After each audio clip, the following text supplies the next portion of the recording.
Dadangkilain siya ng bawat bansa sa sanlibutan. O makisama buong tagumpay, Kristiyano'y magsaysay. Sa iyo aming tagapagligtas, kami umaawit. Magkakasama at buong puso, papuri ay hatid. Ang bawat tuhod sa lupa't langit ay sasama sa'yo.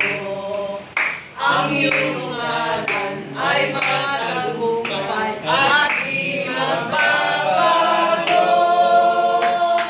Glad ba kayo na you are a part of the family of God? Yes. I'm so glad. Ready, go. I'm so glad I'm of the family of God. I've been washed in the fountain, cleansed by His blood. Join hands with Jesus as we travel this time. For I'm part of the family of God.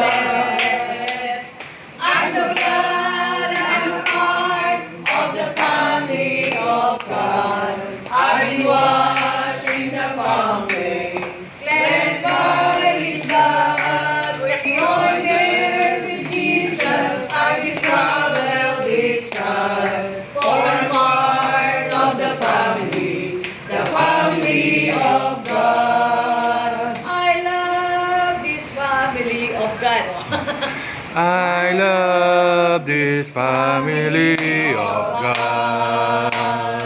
So closely related to one.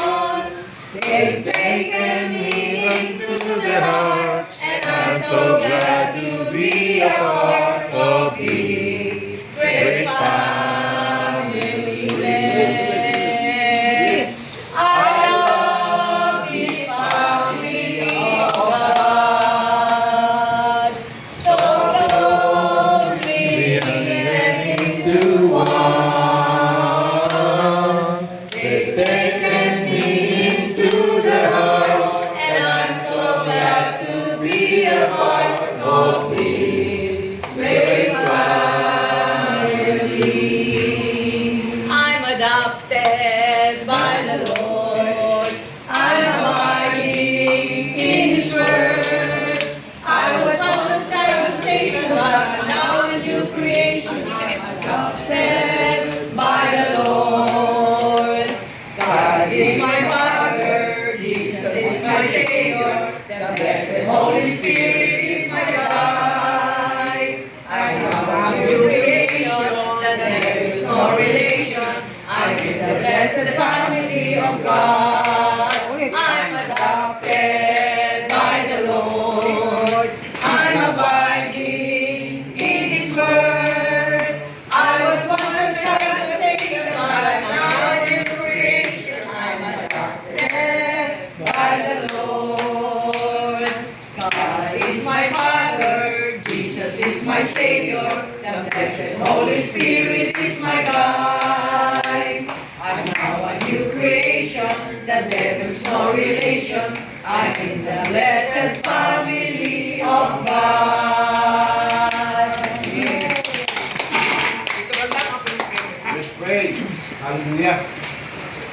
Dakilang Diyos na pagpala sa lahat ng panahon, pag-ibig na siyang kumakalinga sa aming lahat. Lord, tunay po na Ikaw ang mapangyarihan sa lahat. Ikaw ang malilang sa amin. At lahat ng aming nakita ng mabuting bagay ay itong gawa, Panginoon. Tunay ka na Ikaw ay makapangyarihan. Salamat po sa umagang ito sa panibagong buhay kalakasan na pinagkalog sa amin, Panginoon. Mangyari po nawa na ang mga buhay ito ay patuloy na sumamba at maglingkod sa inyo. At po kami lahat bilang isang pamilya, magkakapatid, Panginoon, nagaliwa ang aming puso kung bakit po kami nagsasama-sama sa kakataon. Kung maipakita po namin, Panginoon, na patunay po na kami po ay tagasunod dahil kami po ay naiibigan sa isa't isa. Mangyari po naman, Panginoon, sa aming pong talitang Para sa luwan, ayahayan ni Pastor Panginoon Diyos. Ay buksan niyo po ang aming mga pandinig at puso na tatanggap ito. Magiging po ito sa bawat isa. Patuloy po ito maging kalakasan at karunungan sa amin. Maging aming kagalakan sa aming mga puso sa bawat oras na aming luwan. Salamat po sa bawat isang narito. Sa mga kapatid pa na pababa Panginoon ng bida Panginoon Diyos. Naway magkasama namin. Kayo po ang pagbuto. Salamat dahil ito ang Diyos sa dakila at tapat sa habang panahon. Kung ang aming dalangin, may pasalamat sa pangalan ng Panginoong Jesus. Amen. So magandang umaga po sa bawat isa. Good Morning. I hope nakatulog kayo kahit pa paano. Tulog manok. Ito, masarap tulog namin ni Carol dati. Kami, Isa kami. sleeping like a baby. Oo, walang lamok. Walang lamok talaga. Fresh air. Fresh air. Okay, i-share ko sa inyo yung i-message ko sa Mindoro. Ito na yung message na maririnig nyo rin sa May 1. Of course, depende sa parang pagkaluto ito ng adobo. May adobo sa puti, meron sa tuyo, may toyo talaga na oo. Merong luto sa kalamansi instead na suka. Adobo sa asin. So ito yung sa atin. Ang team natin for this 2026 ng Outlook is compelled by the love of God to strengthen the saints. Kailangan lumakas ang mga mananampalataya. Kapag lumakas ang mga mananampalataya, ano ba ang pwedeng mangyari? So isang malusog na pangatawan, ano ba ang pwedeng mangyari sa isang tao? Kailangan makita natin yon. Sabi nga, para sa ating pagsisimula, bago tayo magbasa ng salita ng Diyos. Sino po rito ang nagtatanim sa bahay? Tatanim Halaman. sa- Ayan. Sama ng loob. Nagtatanim. Ayan. Ako nagtatanim din. Tatanim sa banyo. Sabi nga, kahit ano ang ganda ng binhi, buto. Di po ba? Or Sydney, meron na. Kasi minsan nakakakuha ako, nagtatanim ako. Pero kapag itong binhi ay mali ang lupa na ginamit natin. Tapos, hindi maganda ang pagdilig. Of course, maganda ang binhi. Maganda yung buto. Ano ang mangyayari dito sa buto? Infected. Hindi maganda ang lupa. Hindi maganda ang pagdidilig. Hindi tama ang pagdidilig. Mahaba yung Madala. Matutuyo at mamamatay. Hindi maganda tubo. Mahaba yung Yes. paa. So, ganito ang mangyari. Sa totoo, hindi na ito lalago. Hindi na ito lalaki. At ang mangyayari, ito ay mamamatay. Kung mali ang kondisyon, yon ang mangyayari. Parang ganito rin, bakit may mga churches, I'm sure meron kayong mga, of course, lahat kahit sa abroad, no?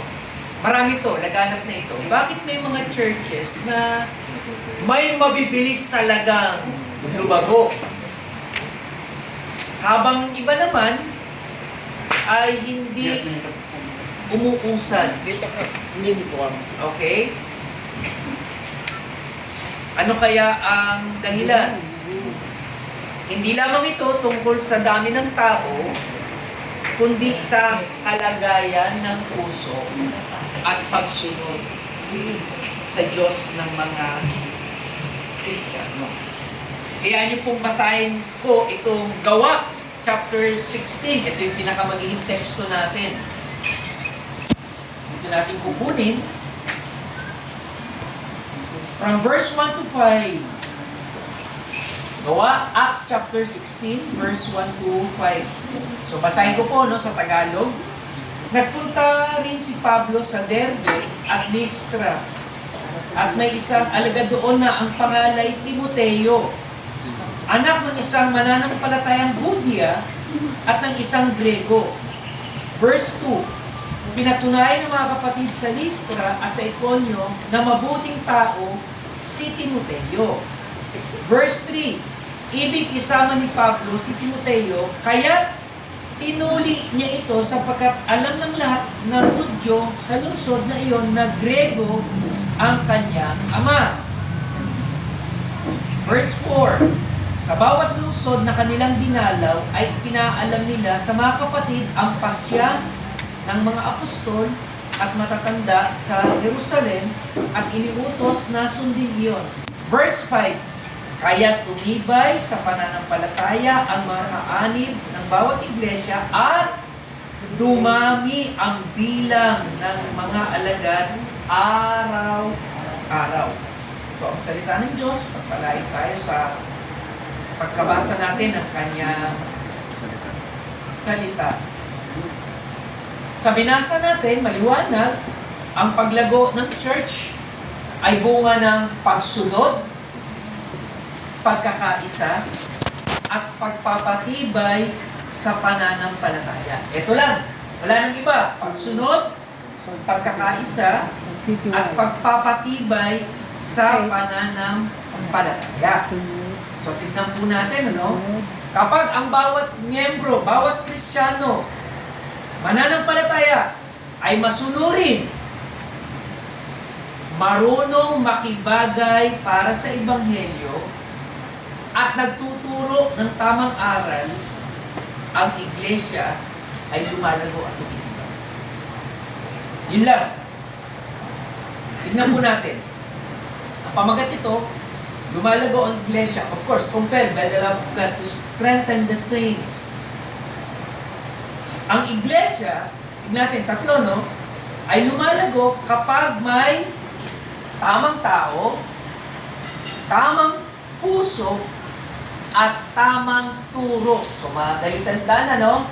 Tamang tao, tamang puso, at tamang turo. Kasi pag sa maling turo, ay wala, nasa kulto na tayo. Kanya-kanya na. Pero, importante rin yung tamang tao at early. Kasi pag mali ang tao, medyo problema yan. Sakit ng ulo yan. Now, isa-isahin natin. From verse 1 and 2, pinakilala si Timoteo. Of course, narinig nyo, si Timoteo, ang nanay niya ay Hudya, pero ang tatay niya ay Griego. So, pag sinabing Hudyo, ito yung mga nakakaalam ng kautusan ng Diyos. Alam niya. Pero ang Griego, hindi. Kaya si Timoteo, supot. Literally. Hindi tuli. Actually, pag binasa natin yung, nagbabasa tayo ng Old Testament, ano? Pag binasa natin sa Lumang Salem, sabi nga ni David, nung nagdagan si Goliath, sabi ni David, sino ba itong supot na ito na hinahamak niya ang Diyos ng Israel, ang bayan ng Diyos. Ayan. So, tignan natin. Pero, mapansin sa verse 2, ito, may kayo mabuti ha, kasi pinag-usapan natin, tamang tao, kailangan ng tamang tao. Tamang tao sa ministeryo.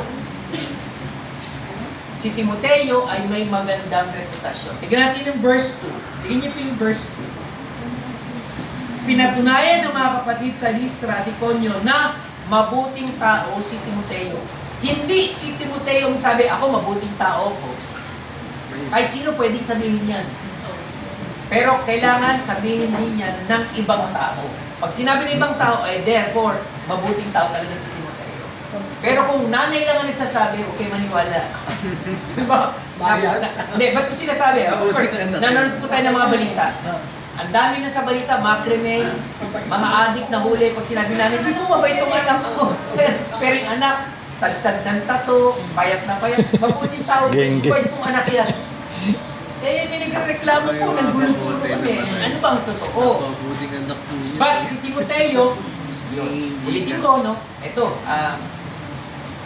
minsan tayo, pwedeng sabihin, sa bahay. Of course, kakampi natin. Pero sana yung kapitbahay, wala si Ate Jen, hindi ka kwento. May mag-asawa, nag-aaway, nagmumurahan, pero tawag pa rin, mahal. Anak ka nang, mahal. Di ba? Pero mahal pa rin, ano? Pero tayo dito, sana, yung sinasabing tamang tao, may mabuting pagkatao. So, pinili siya ni Paul para isama dahil meron siyang mabuting pagkatao.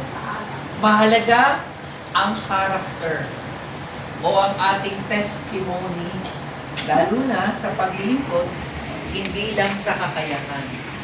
Maraming may kakayahan, pero kung wala ang magandang katauhan, baka mauwi lang sa kayabangan. Hindi po ba? So that's number 1.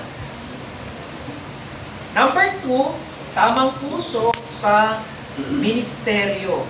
Makita natin sa verse 3. Again,